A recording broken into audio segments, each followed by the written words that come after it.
Hey there, it's me, Kathy.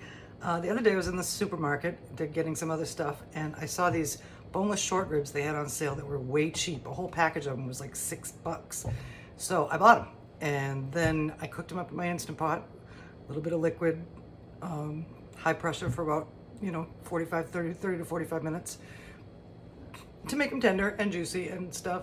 So then I started looking around in the freezer, and I found the Farmer's Market blue cheese that I used a while back. I had that in the freezer. I also had some Goya Discos, which are empanada wrappers, in the freezer. And always I have, a little cream cheese on hand and onions. So we're gonna have a beef and blue cheese empanada with caramelized onions. And it's gonna be fun and it's gonna be delicious. We're gonna start with our caramelized onions because, as you know, or as you may not know, caramelized onions take a while, 30 to 45 minutes to actually caramelize. And because we're tucking these onions into an empanada shell or dough, which is only about yo round, I didn't get the big ones, so it's about 4 inches around.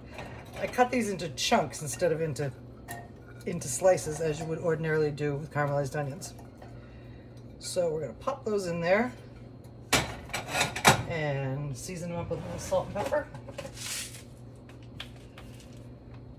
Ooh, I'm thinking tarragon because it's beef. Yeah.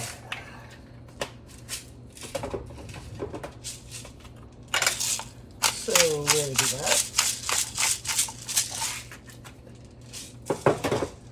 And some tarragon, one of my favorite herbs, especially with meat. And we're gonna let our onions cook down for, like I said, about 30 to 45 minutes, and then we're gonna check back, middle cooking probably, and at the end. Okay, here we have our short rib meat. It's diced up nicely, as you can see, and I cut it up when it was cold, so I could dice it instead of having it get all stringy on me, which it does sometimes. So we're gonna take this meat, and we're gonna pop it into a bowl.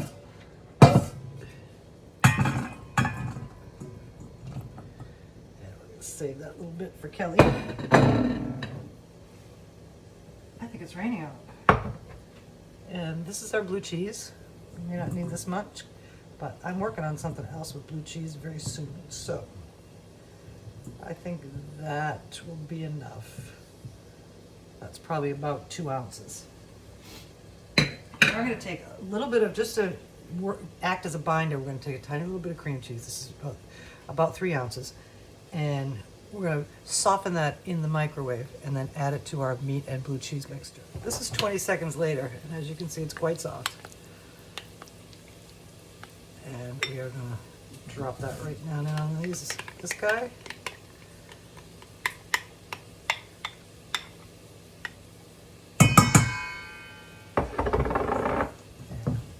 Mix it all around. Like I say, you don't want too much because you really don't want, when you bite into these empanadas when they're cooked and they're hot, and the other cheese, the blue cheese, is melted as well, you don't want it to come running out all over your face and drip down the front of your shirt. So just a little bit to add as a binder, and we're going to check back. Okay, our onions are getting there. And our filling is waiting to go in. What we're going to do is we're going to scoop the filling onto the empanada dough, and then we're going to top it with just a little pile of caramelized onions. And then we're gonna, I was gonna say bacon, but it turns out I bought the empanada doughs that need to be fried. So we're heating up the fry daddy. Okay, our onions are ready, softened, a little browned, beautiful. We are going to cool them down just a scotch while we fill our empanada shells, empanada doughs. And I thought of something while it was taking so long for these onions to caramelize. I have some fig spread in my freezer, and I'm going to add just a little hint of sweetness to these guys. And I think that's going to be really good. I've taken our empanada wrappers, and as you can see, this, I didn't even read this when I bought them at the store, that it said that these are fried kind for frying. It says upside down in here. But anyway, I know now, and I have a fry daddy, so that's what we're gonna do. And we have these laid out, and now we're gonna build our empanadas. Okay, so we have our blue cheese and meat filling that we made just a little bit ago. And I think this might be the perfect measurement for the size of the empanada. Yes. So we're gonna top those. I got 6 going here, but we might be making some more.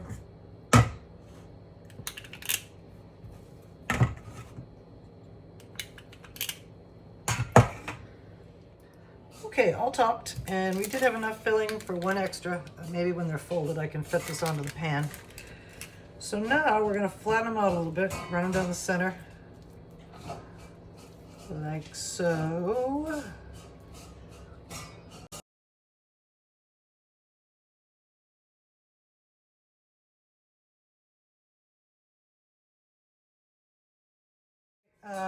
Now that we've stopped putting our spoon back into our fig spread jar, we're just gonna cover the top with this figginess.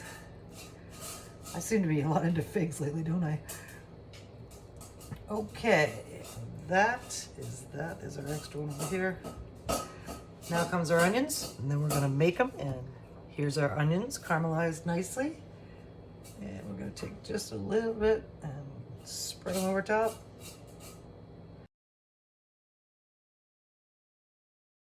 I can't wait to see how these come out. And I have to tell you that I have never fried an empanada before, so this is gonna be a learning experience for me too. Okay, it's time to rock and roll. Actually fold and pinch. So we're just gonna pick them up, pinch the edges together. They don't want to cooperate, but that's okay because it's the second pinching process step. Put it back down on the work surface, press it down just a little bit, and then with a fork, we're gonna go all the way around, press that edge, and make a nice liney seal so that it makes them pretty and seals them at the same time. And after we've done all of them, they're going in. All done, ready to go, looking pretty. Can't wait to see what they look like when they're all crisped up in the fryer later. So let's fry them, see how they go. Okay, so as they say down south, the oil's hot, and we're gonna go in 1 or 2 at a time because these are kind of big for this little fry daddy. I think we can do 2. Whoa! Push them aside, make sure that they're not sticking to each other.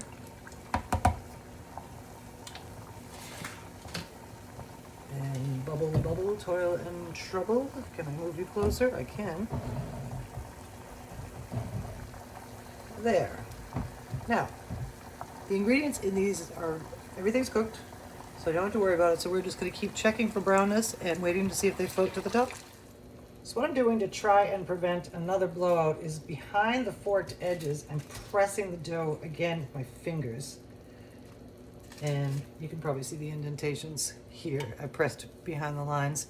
So let's try another couple. I'm gonna drop them in with a fork with the spoon this time to make sure that they don't splatter.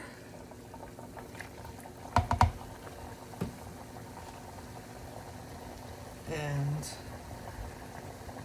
we're starting over from square one. This second one kind of had a partial, but the thing blew up and kept everything inside, so that one's still servable. Uh-oh.